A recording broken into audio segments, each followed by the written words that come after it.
Hello, people of YouTube. Right here, the Malik Aaron.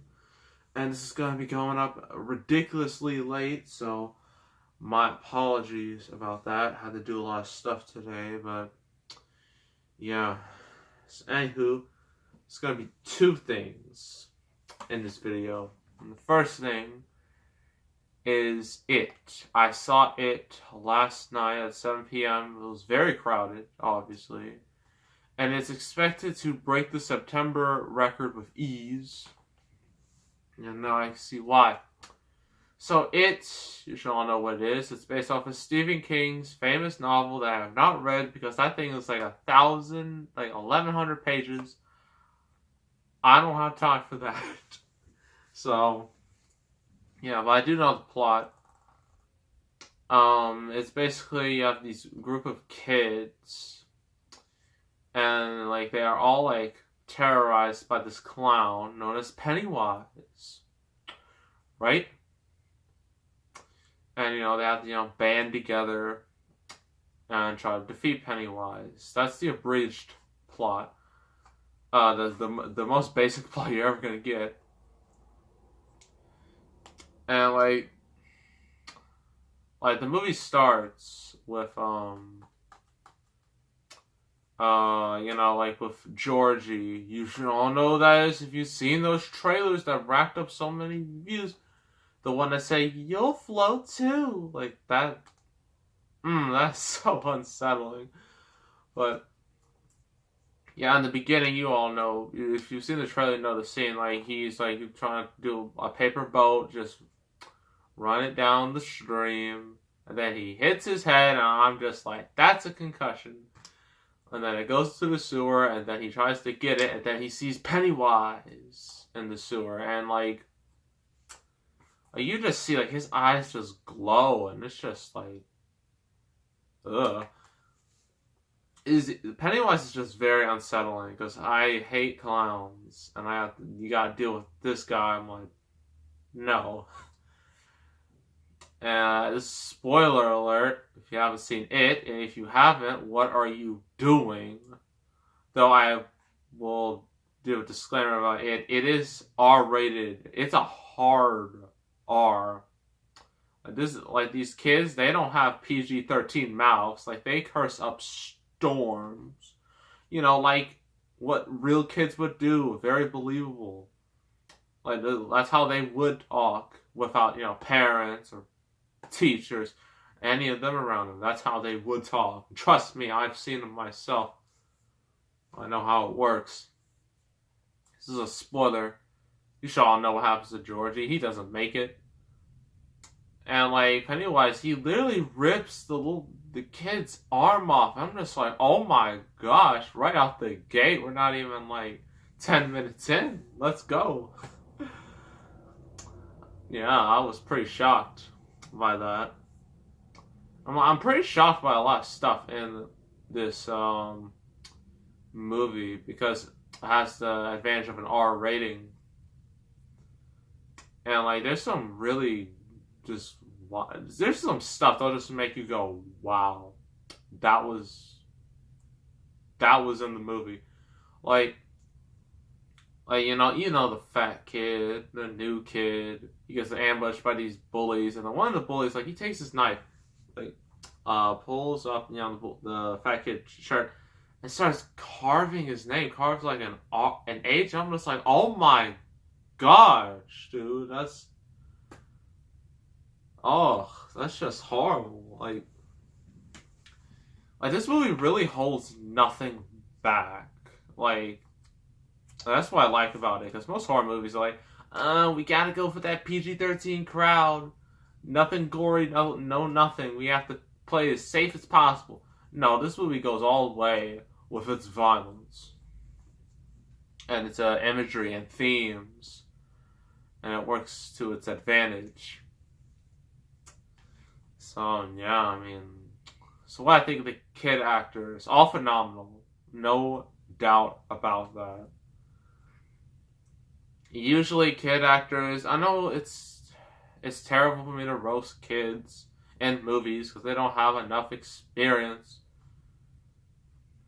But like if you see, but in my next review that'll come out on Saturday, you should know that I'm not gonna give all kid actors grace. Okay, I'm not gonna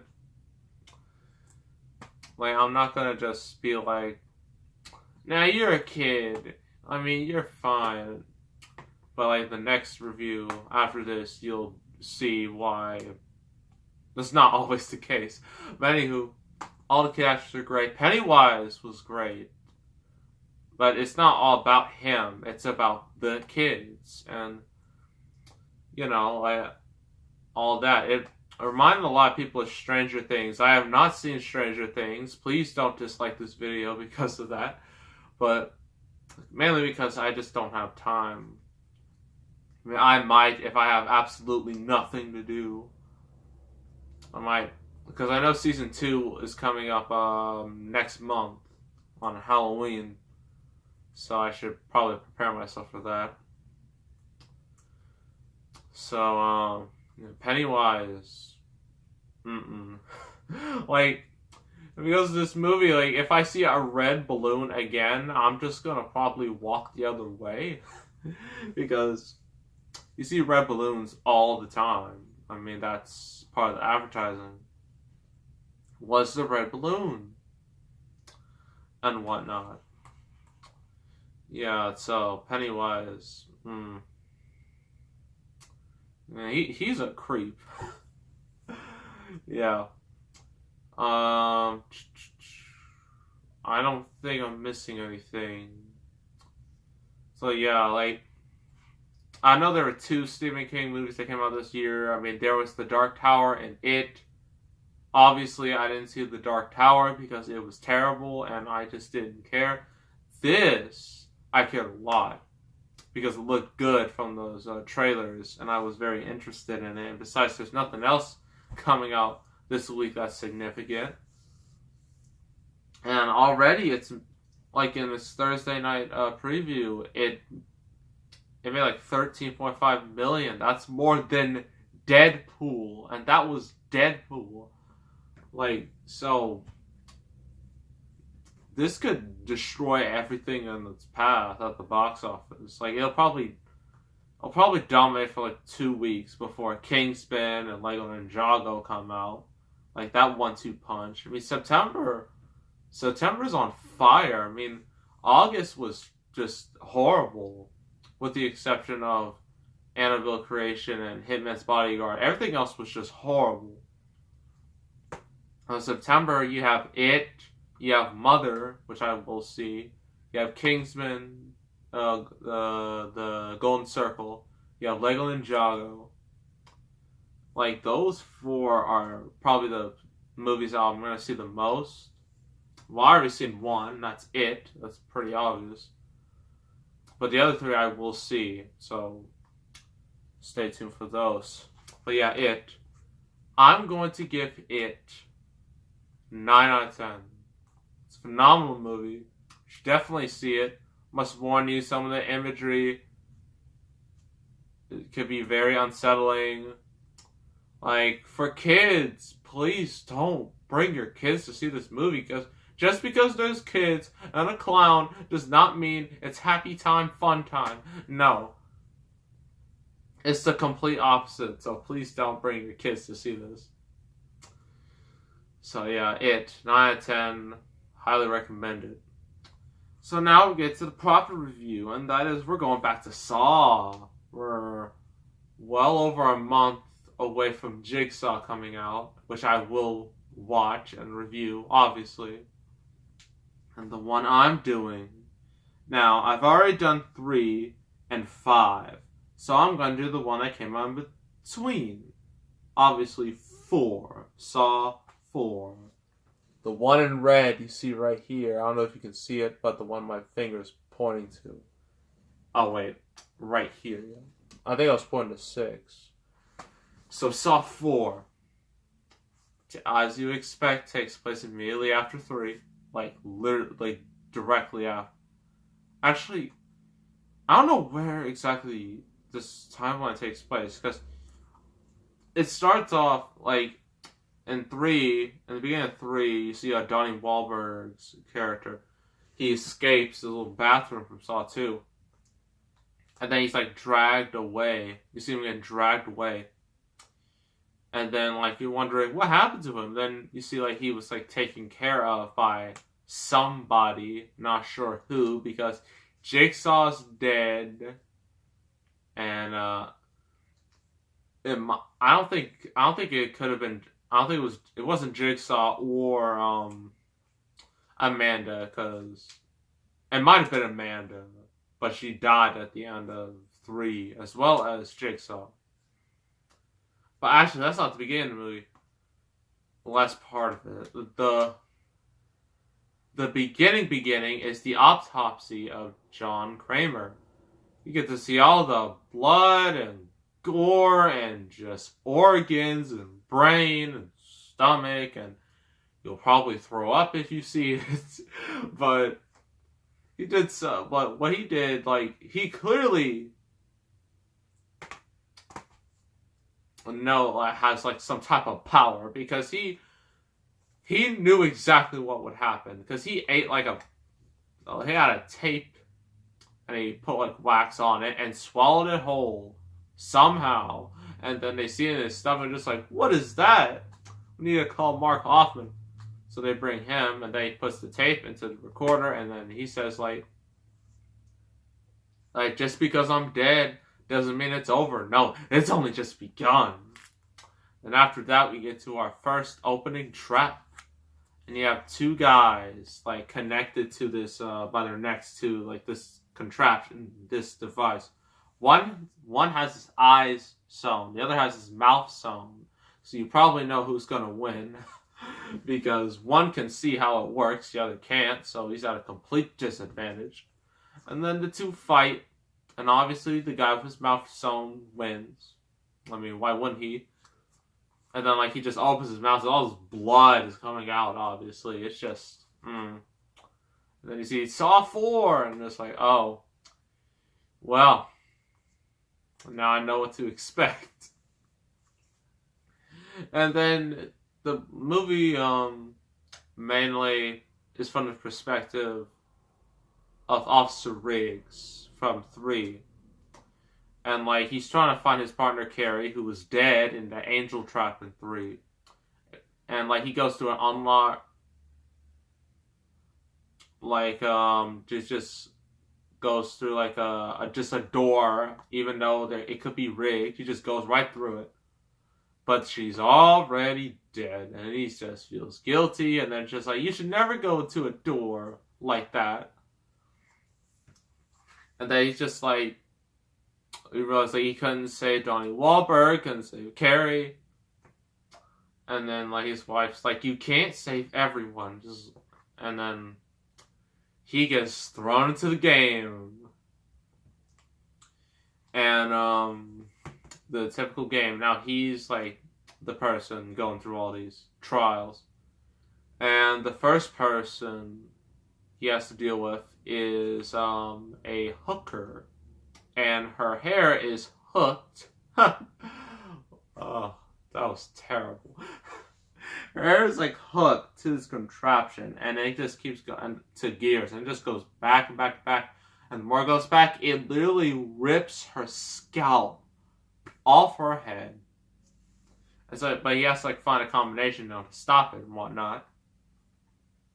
And so he does, but she is black. She gets blackmailed by Jigsaw to kill him. But then he ultimately kills her for, because self-defense and whatnot. And then, like, Jigsaw's just like, you must go to this area. And then that made me think, couldn't you just leave the game? Like, and just call your little buddies to help you out? Wouldn't that make more sense? Honestly, I mean, that wasn't very smart thinking, Jigsaw, or whoever it is. I'm not going to say, because I don't want to... You know what? I already talked about Saw 5, which came after this. So, what Mark Hoffman did not have the best plan, with this. And so, like, the next thing he does, like, he goes, like, sees this, like, old couple, like, they're just impaled with each other, like, spikes go on each one of them. And then, like, in a nice bit of symbolism, just like, her wounds will heal, his will not. And, like, she pulls them all out, and of course the husband dies. And then the next one, or the one before that, I forget. The one before that, I believe, goes to this little hotel and he meets like this dude, like a fat dude. And then he finds out that that dude is a rapist. Yeah, that's a big no in Jigsaw's game. That's a very big no. And so like he forces him to.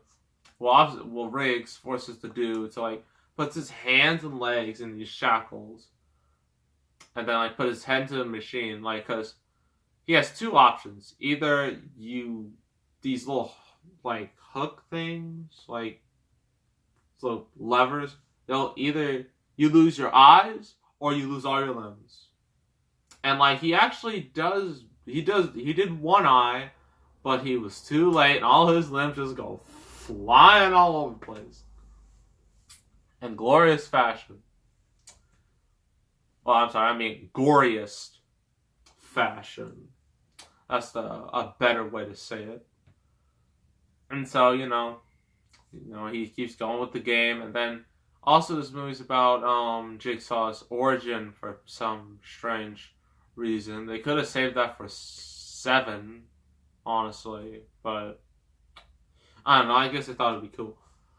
You see how it started, like, there's like this dude, his name is Cecil, and, like, he's, like, running, and, like, he, like, runs to a door, and he pushes the door back, then you see Jill, Jigsaw's wife, right there, and then the door just closes on her, stomach. You're thinking, oh, that's not too bad, and, like, then you realize she's pregnant, and you're just like, oh no.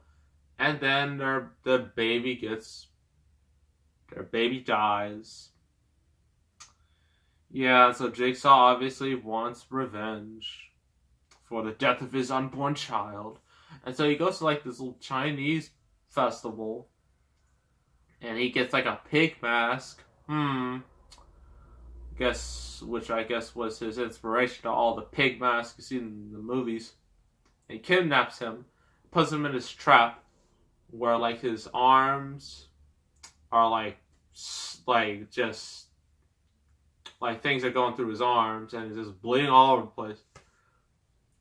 And then he puts a box of knives on this man's head, and just like, if you want to escape, you got to push your face through this box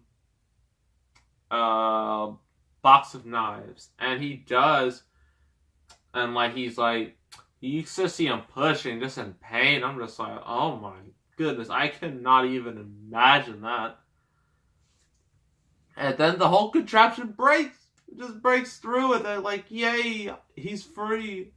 And then in a stupid decision, he tries to go after Jigsaw, and then Jigsaw just sidesteps him, and then he falls right into some barbed wire and dies. I'm just like, wow, Jigsaw, way to go. So that's how Jigsaw became Jigsaw. And then in another side plot, you have this new character, Agent Strom. You might know him from Saw 5 because he died in that movie. He's trying to find out, trying to find the area where Riggs is in the game. He's like interrogating Jill about it. He doesn't really get much information. I think he does, I forget. And then he goes to like all these traps he sees, each one. And after that, I'm trying to remember, Riggs. Oh yeah, he goes to the final area where you see Donnie Wahlberg, like he's alive, but like he's hanging from like I think a chain, I think, and like his feet are like on ice, like a big old block of ice, and then like you just see like on the ceiling just these two giant blocks of ice, and if like he doesn't go, well, if Riggs fails, those ice bam to his head, like his head will get crushed like a grape. And then beside him, you have Hoffman who's gagged up to a chair, and like the water from the ice will electrocute him because there's an electrocution thing right next to him. So it's like a cause and effect, like a trap. And little did Riggs know, all he had to do was just not open the door. But of course, Riggs being Riggs, he opens the door. Donnie Wahlberg's head just and then like the guy from the beginning, from the little mausoleum trap where he had his mouth shut, his mouth sewn, he tried to tell him, like, you should have done that, and then Riggs shoots him too, so they're all dead, supposedly, until Riggs realizes, oh snap, Hoffman set all this up, we're all screwed, and then Riggs dies, and then Hoffman, escapes. He's just like, game over. And then Strong, like, he's in this, little did he know, believe that he's in the same building as they were in Saw 3, and then you see, like, Jeff from Saw 3, and I assume anyone who didn't see Saw 3 and Saw 4, they're just like, who is that? And then, like, Strom sees Jeff and then shoots him down. And then, like, he's trapped in the room after Hoffman, stops. Like, he's just trapped. And then that's how it ends. Now, I know Saw 4's not a good movie. I know that. But it doesn't mean it doesn't mean I don't like it. It means that, well, I found some enjoyment in it, mainly because of the traps and how cool these traps are. But the story is just so convoluted at this point. And it gets even more convoluted later on. It's hard to get invested anymore. The acting was at best. The plot's very convoluted. You don't know what timeline this is in. It goes to flashback mode for no reason. The gore is still there. The traps are still there. The screaming, the cursing, everything is still there. Then the ending has another twist that would make M. Night Shyamalan blush. And yeah, that's Saw 4. I'm going to give it a 5 out of 10. I know some of you would probably think you should have given it a 4. But I give it a 5. I don't think it's that bad. Personally, it's not my favorite of the series. To be honest. Like, it's just mediocre. If you're a diehard Saw fan, you'll probably like it. If you're not, you won't like it. But I do, because I'm a diehard Saw fan. And I can't wait to see Jigsaw when it comes out on October 27th. So yeah, that is both my It review, and my Saw 4 review. And now, I don't know what's going to happen next with a match, but we're going to get to it right now. Alright, nobody's in the ring. I don't know what I'm going to do, but Esther just got the way. Hold on, brother! Oh, no. It's me, dude! Hogan, why are you still here? I thought you would leave after that humiliating loss against Shawn Michaels. I know, brother, but I demand another chance, dude. Why should I give you another chance? Because, brother, should always give people second chances, dude. Well, WWE's not giving you a second chance. Well, brother, At least I'm not crazy old Vince who thinks it's a good idea to have the wrestlers work on Christmas Day and New Year's Day. Yeah, you're right about that, because that's just awful. That's really bad. But also, I've heard that was USA, not Vince. Well, brother, whoever's fault it is, it's still terrible, dude. But anywho, I demand, like, if I win a match, this match, I'm officially a member of the roster. Fine. And now, I wait for my opponents. It's me, boy. Oh, it's Brock Lesnar, the man that literally bear hugged you to death. It just literally killed you. Like in 2002 when he was on his Monster Heel run. That's right. Now I'll do it again, son. Well, brother, bring it on.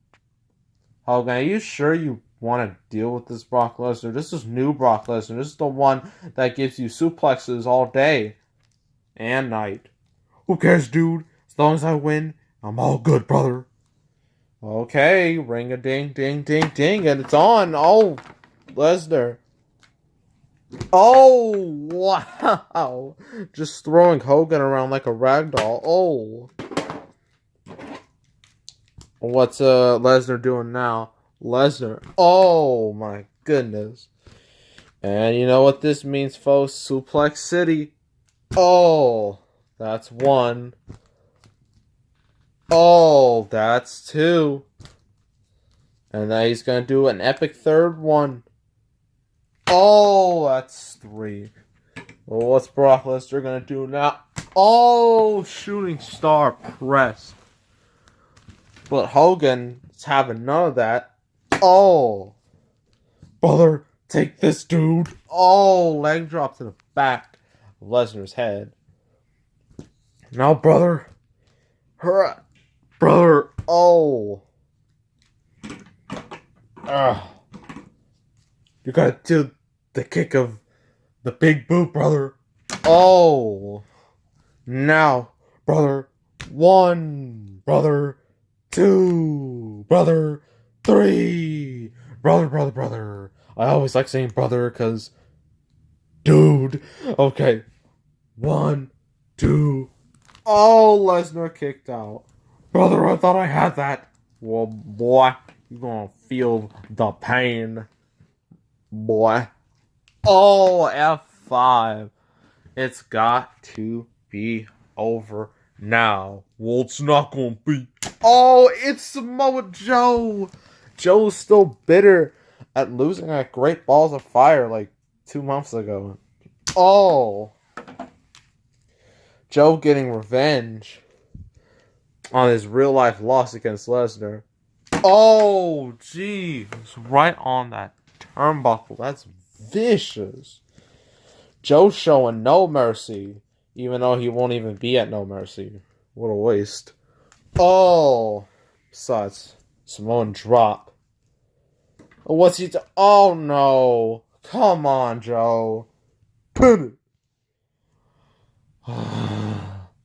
1, 2, 3. I hate this. But Hogan, you're officially a member of the roster, and people are probably going to get triggered. Yes, brother, I win. That's right, he wins. So what's the next review, huh? The next review is going to be an M. Night Shyamalan movie. Which one? It's gonna be the one that was the final. Originally, it looked like the final nail in the coffin of his career. The one with Jaden Smith? Yes, After Earth. Why would you want to review that? Because it's hilarious and just so bad it's good. Well, fine. Make sure to subscribe, like this video, leave a comment. We'll see you next time. Oh, wait a minute. It's Big Show. Oh, what's Big Show doing now? He chokeslammed Samoa Joe. Oh, chokeslammed a Hulk Hogan. What's he gonna do to Brock? He's got Brock up too. Oh, choke slam to each one of them. I will not be overlooked. Oh my God.